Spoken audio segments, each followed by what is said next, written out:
All right, I'm gonna get started here.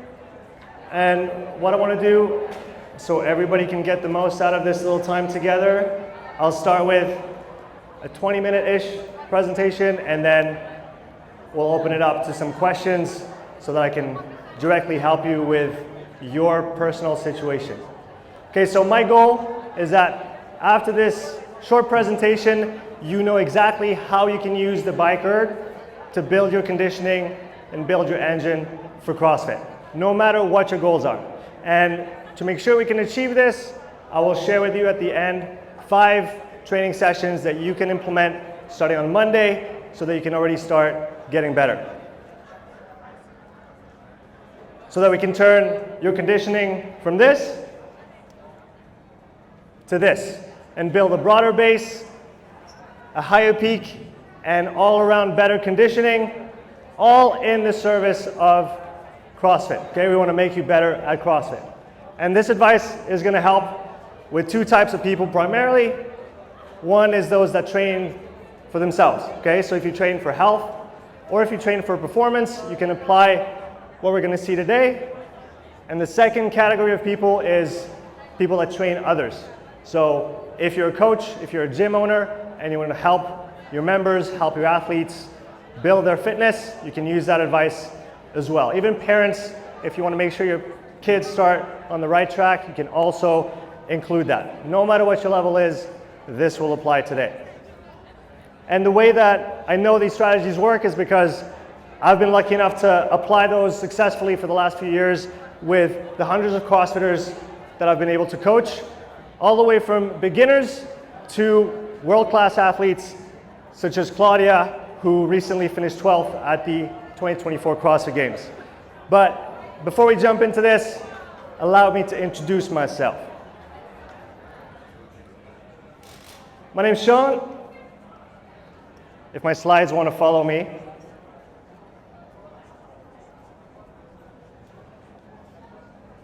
Here we go. My name's Sean. I was born and raised here in Switzerland. I practiced different sports growing up, soccer, rugby, and in 2011, I flew across the world over to Canada. And when I moved there, I joined CrossFit Vancouver, which was one of the first affiliates in Canada, but I didn't have a lot of money to follow classes after my intro classes, so sorry for the pixels, it hurts my eyes too. I bought some secondhand equipment, I built myself a rack out of wood, and I just trained in my backyard. In that time, I was heavily influenced by James Fitzgerald. Who knows James? By show of hands. Who knows James? Okay, so for reference, guys, James was the winner of the first CrossFit Games in 2007. He's the OG of OGs. He formed OPT, now known as OPEX, and a guy who trained under him called Max Alhaj that later formed the famous training think tank. I also learned from this guy. And so CrossFit was really the first thing that helped me understand physical preparation for sports. I also learned to love weightlifting, which I practiced and competed in for a couple years, and indoor rowing. But I was never a great athlete.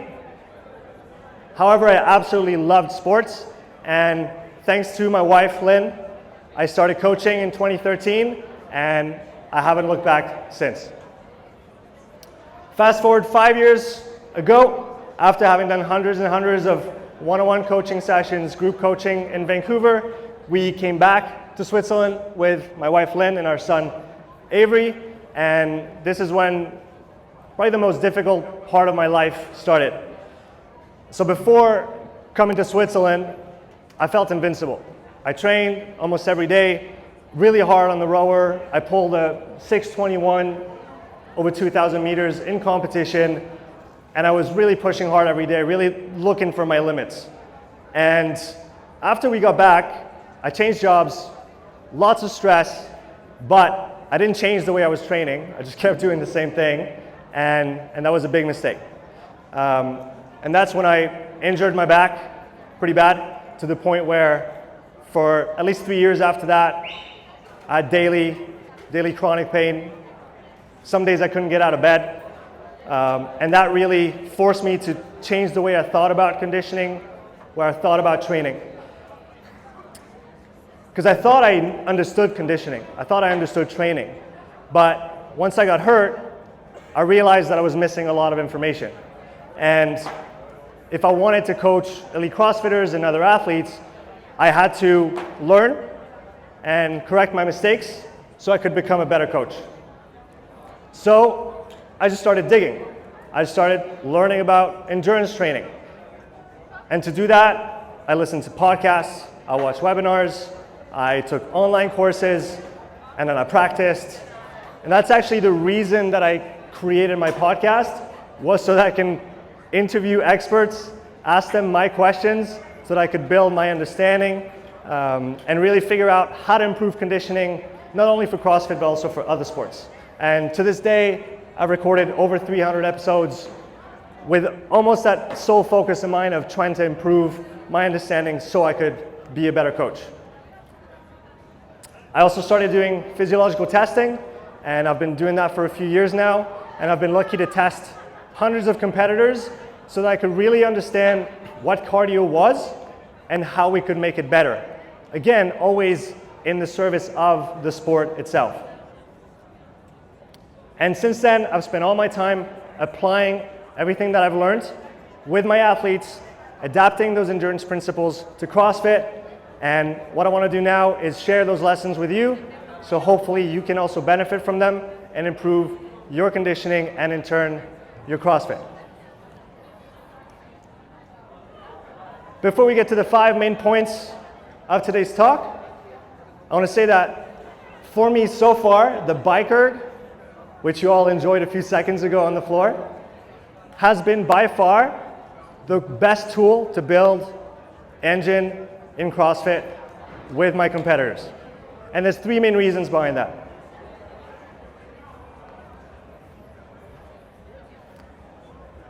Drum roll.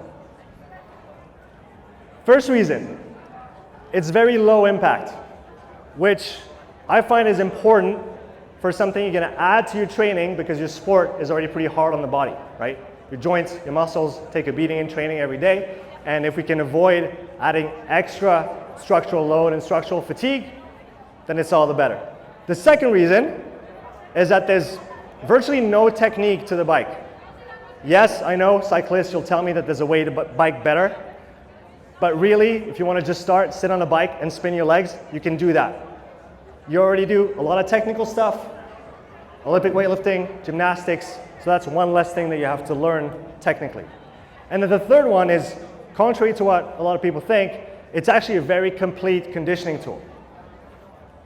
You might ask yourself, but why are we going to train on the bike, which is a kind of lower leg, lower body focus, for CrossFit, which is whole body, high intensity sport? So before I dive into the details, let's actually talk about this for a second. Let's talk about the reason we're all here today, which is CrossFit. So what is CrossFit? It's a high intensity sport.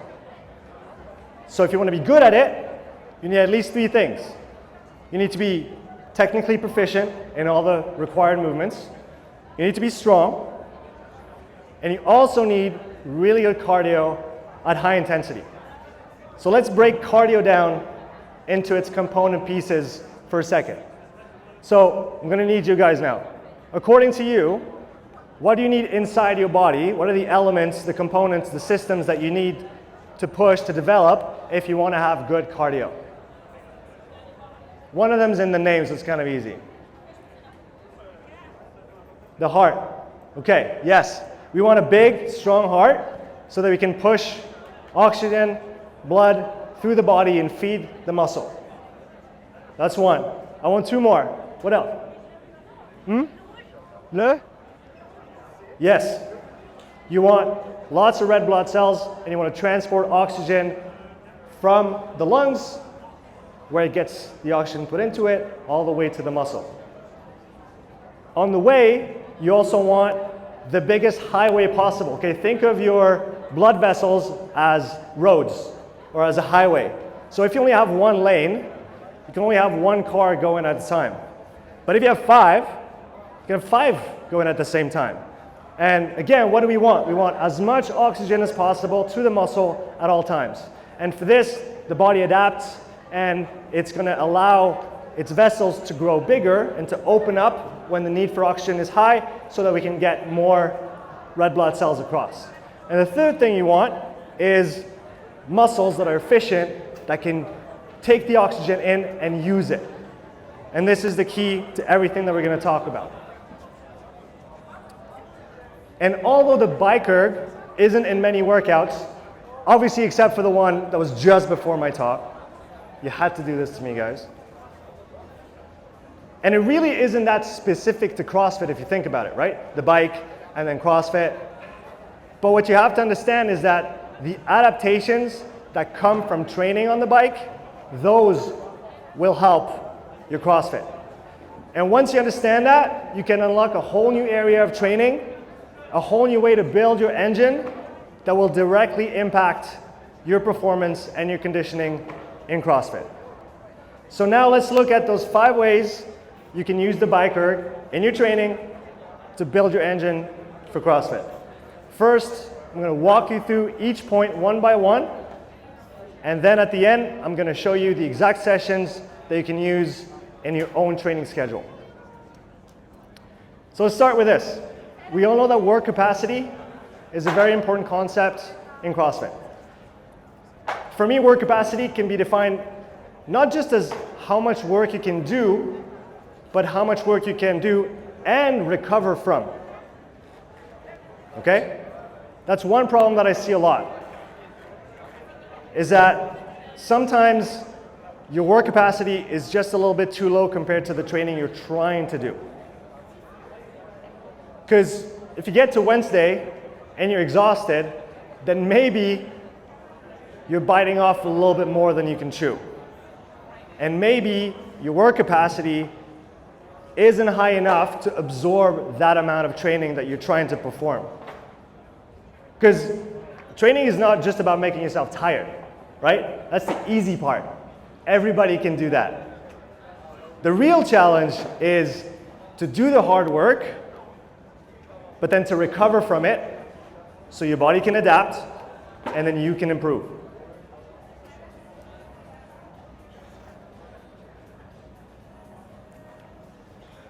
This thing doesn't work very well. Okay, that's where the bike erg comes in.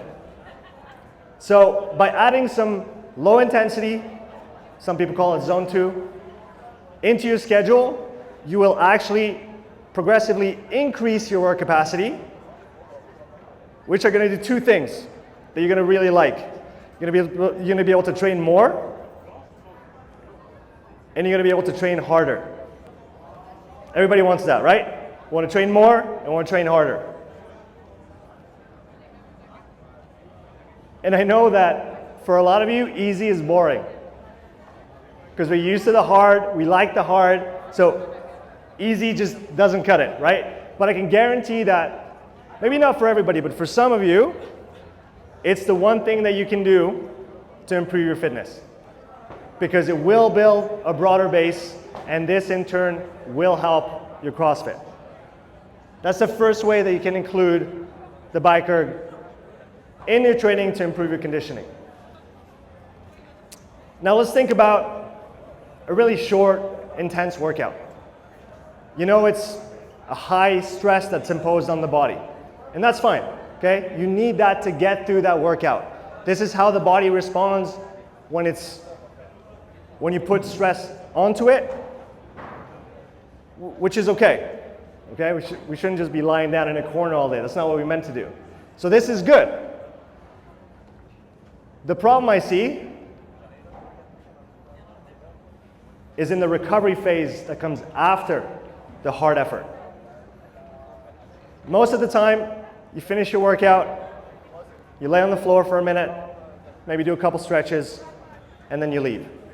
But if you do that, you're missing a really good opportunity to actually improve and speed up your recovery.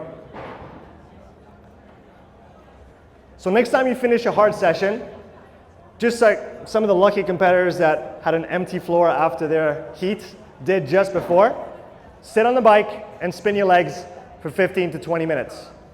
This will do two things. One, it will help flush your body from all the metabolites that were produced during the hard effort.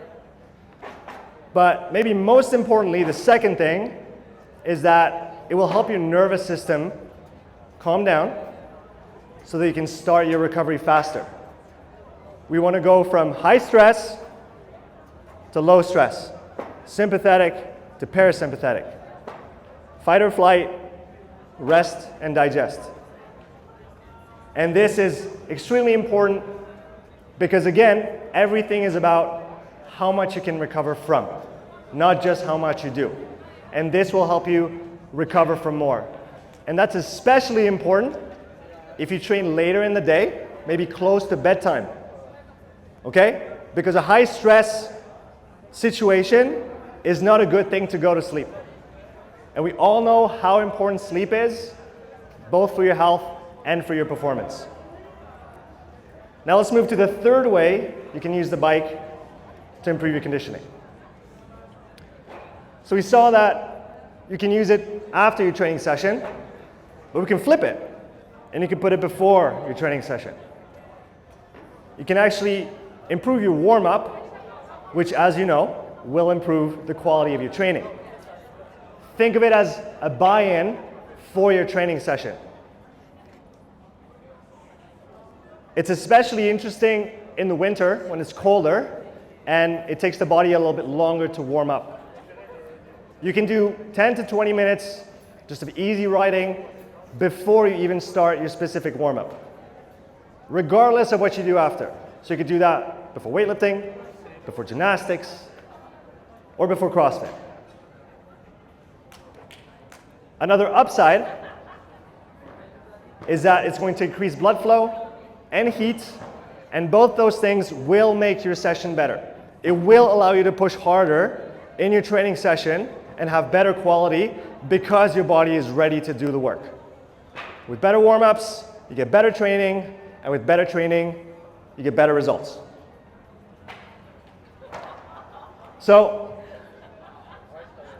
far I've talked about all the easy stuff, right? Easy session, easy cool down, easy warm-up, but let's be real. That's not your favorite part, right? And it shouldn't be, because if that's all you do, you're gonna be very endurant, but no power, and nothing else either. So we also need intensity, and we can also use the bike to train that. Low intensity is important, but it's not the only thing that matters. To illustrate this next point, I want to just go back to this year's semifinals in Lyon.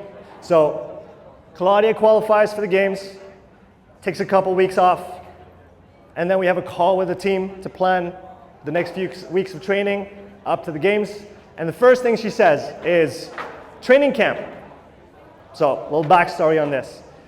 We had done a training camp in September of 23 with Claudia, for Claudia, with my friend Max, who's my expert person in running. So Max actually coaches Claudia on the running side since the quarterfinals 2023. And she absolutely loved the training camp and wanted to do another one.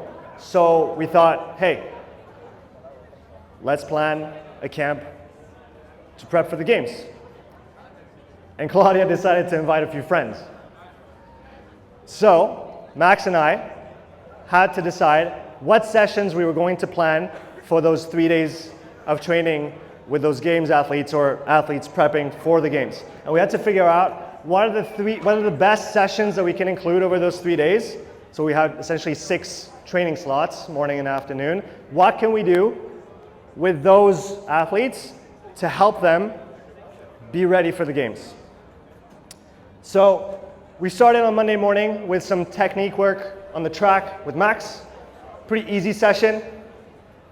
In the afternoon, we did some ski erg and some rower technique with me.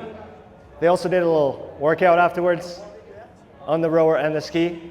If you come to me at the end, I'll tell you exactly what they did and you can try it if you want. Day 2 started with some low intensity running. In the afternoon, they did some CrossFit, programmed by Luke, who is Claudia's head coach around the CrossFit work. And on the Wednesday, we did 2 sessions that are very, very similar because we both call them threshold. In the morning, it was on the run, so a running threshold session, and we used lactate to monitor intensity and make sure that we were getting the right type of training for that session. And like I said, in the afternoon, we did a threshold session again, but on the bike this time. And for those of you that don't know what threshold means, think of the pace that you can hold for about an hour, okay? So it's not easy, but it's not super hard either, right? It's not the same hard as 5, 10, 15 minutes all out.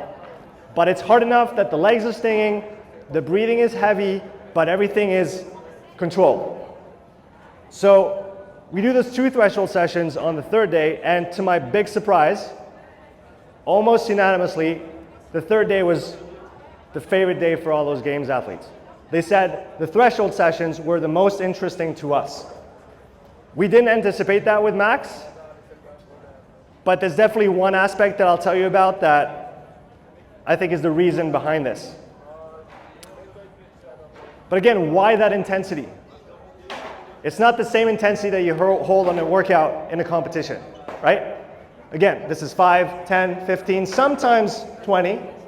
So why do we train for an hour? Or why do we train at an intensity that would allow us to go hard for 1 full hour? There's 2 big reasons, in my opinion, that we should include those types of sessions in our training. So if you often have a burning sensation in your quads, not just after the bike here, okay? After thrusters, wall balls, squats in general, in a workout, but you feel like your breathing is okay, so it's really just the legs that are preventing you from doing more reps or going faster, it's likely that this type of training will help you. And I'll explain why. Obviously, as you can imagine, on the bike, everything's focused on the legs. But because you keep a manageable pace throughout the whole session, it actually trains your body to hold higher paces for longer periods of time and resist fatigue that sets in. And that's true on the longer efforts, but that also transfers to the shorter efforts. And honestly, if I had to recommend one session that you're not doing right now that you should do, not all the times, but sometimes, it's going to be this type of training. It's so interesting that I've even had athletes that I've coached and that have done those threshold sessions that saw improvements in their gymnastic endurance.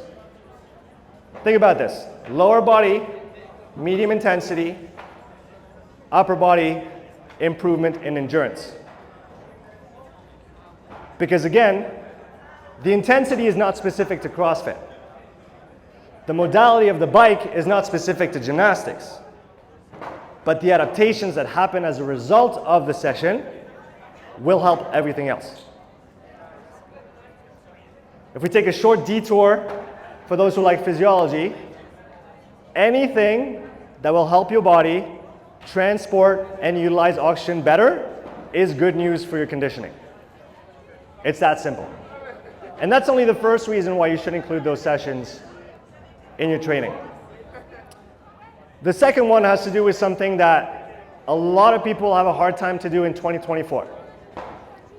And I understand the argument that people usually put forward to justify that behavior. Who amongst you, I need you guys again, likes to just turn the brain off when they show up at the gym and just go for it? By a show of hands. Okay, good. A few of you guys. That's good. I think that's fine. I think it's important to have an outlet, and I think that sports is probably the best you can choose out of all the available options. So definitely do that using sport if you need an outlet to just blow off some steam. The problem is when you do that all the time. Because when you do that, you're missing something that's really special, that's really important. The way I like to frame it is that our body is the most advanced technology that we have access to today, by a stretch. Think about it. You can feed a human a banana, and then it can learn to read, to write, to think, and it can do Fran in under 2 minutes. What else can do that? Nothing. And even more amazing than this, we have a built-in dashboard between our two ears that actually monitors everything that's going on inside your body in real time. You don't even know this is happening, but it is. And if you listen, if you pay attention, you can actually use that. What I'm talking about here is perception. Okay? You perceive things, you feel things, and it tells us what's going on inside.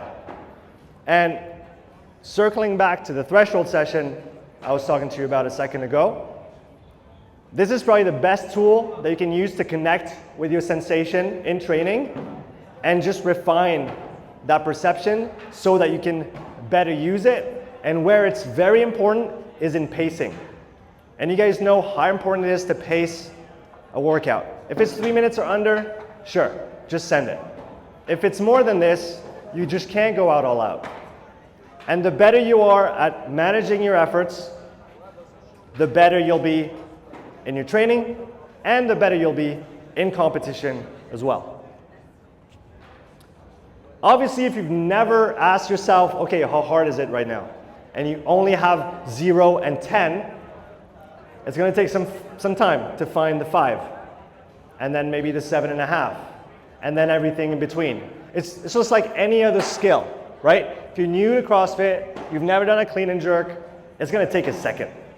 It's going to take a few reps before you actually understand the movement and can do it over and over again reliably. It's the same with this. The more time you ask yourself, how hard am I going? How hard is it right now for me? The better you'll become, the more precise, and the better this will help you with your pacing in the future. And this is exactly why those games athletes loved the threshold day so much. It's because by lowering the intensity just a little bit compared to a regular CrossFit workout, it gives you more time, more practice, and more opportunities to train your effort management skills. On top of all the physiological, physical benefits that this type of training brings. Now, the last way in which you can improve your engine using the bike is actually not done a lot, and I'm surprised because it's very, very easy to include in any training program. You can do it to finish your warm-up. You can do it before weightlifting. You can even combine it with low-intensity training, and I've heard some people use it successfully when they can't do really heavy squats. You can't put your bar on your back for any reason, whether it's equipment, whether it's an injury, but you can still cycle. You can actually use those sessions in place of the heavy work. Not forever, but it can be an interesting substitute. What I'm talking about here is short, really short, all-out sprints. And the idea here is we're going to help raise your power output, your max power output, which is essentially going to make your conditioning pyramid taller. We want to increase the ceiling of your conditioning as much as we can. And this is really useful as well for any explosive movements, any explosive workouts, and especially for something like weightlifting. And as I said before, it's a great way to prepare. If you have something really explosive to do, use those all-out sprints just before.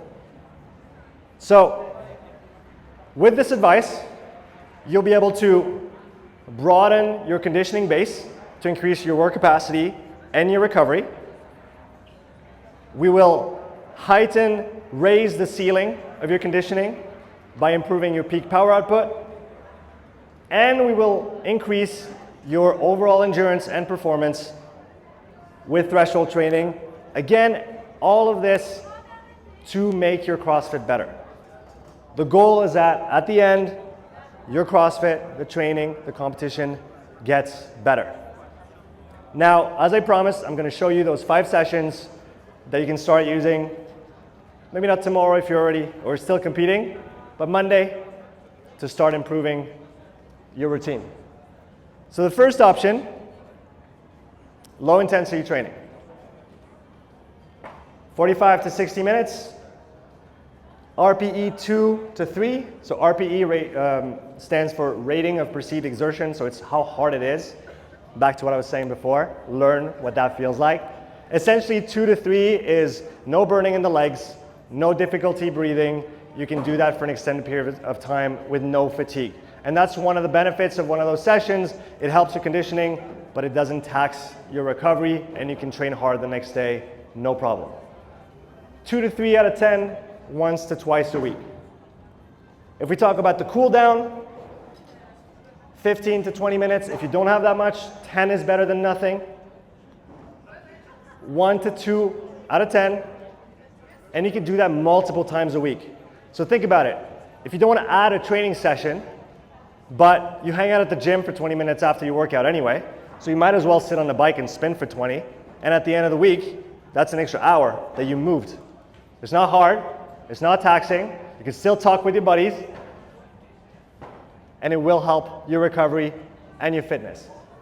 Third option, warm up. Obviously that comes before the session. Same idea, 15 to 20 minutes. If it's only 10, that's good too. 2 to 3 out of 10, and we can repeat that 2 to 3 times a week. Now, for the threshold session, there's many ways to organize a threshold session, and I encourage those of you that want to learn more, go pick up an endurance book and then look at the sessions, and whenever it's going to look something like this, and whenever it's not going to be all out, and it's going to last for quite a while, you got to go back here. Here. It's usually going to be threshold. So, a very easy format to follow, 3 to 5 sets of 6 to 8 minutes, where you're holding constant power, okay? With 2-minute rest. The rest can be active, can be passive as well, but on the bike it's pretty easy to just lower the damper, spin easy for 2 minutes, and then go again. The most important part is 6 to 7 out of 10. It's not that hard. It's going to hurt a bit in the legs, especially towards the end. And your breathing is going to be heavy, but it's not going to be all out. So if you get to the red zone where it's 8 and above out of 10, and if it gets much harder than this, then you're not training the same thing anymore. And it just means that your session won't last as long, so you won't get as much of the benefits. Okay? When you're doing one of those, think duration more than intensity. And very easy for the sprints. We're just going to change one little character in all this. We can keep 3 to 5 reps, but this time it's not minutes, it's seconds. 6 to 8 seconds, all out, 2 minutes off, and you can do other things in the 2 minutes, continue doing your mobility if you're finishing your warm-up or some specific movements for the training session that's coming. 100% effort, that's the important part. Give everything you got. And for those that want to be a bit more technical, ideally you place the damper in such a way that you reach about 120 RPMs when you're at your peak power on the bike. And you can do that once or twice a week. So here you have it, the 5 ways you can use the bike erg in your training to improve your conditioning for CrossFit. And for those that want to go a little bit farther, last year I was lucky enough to go to Germany to work with my friend Pac and some of his athletes, I'll get there. And I recorded a 2-hour seminar on conditioning for CrossFit. You should be able to scan this from where you're standing. It's 2 hours, free access, everything that I know about how to get better conditioning for CrossFit. If you want to search it, you can just search for "Does easy conditioning work for CrossFit?" and you will find it there. Again, it's free of access. You can just watch it and continue building your knowledge on conditioning. Now, thank you very much for your attention today. I appreciate you guys staying after this long day of competing. And if you have any questions for me, I'll stay here for a while and help you guys with your specific situations. Thank you very much. You guys are awesome.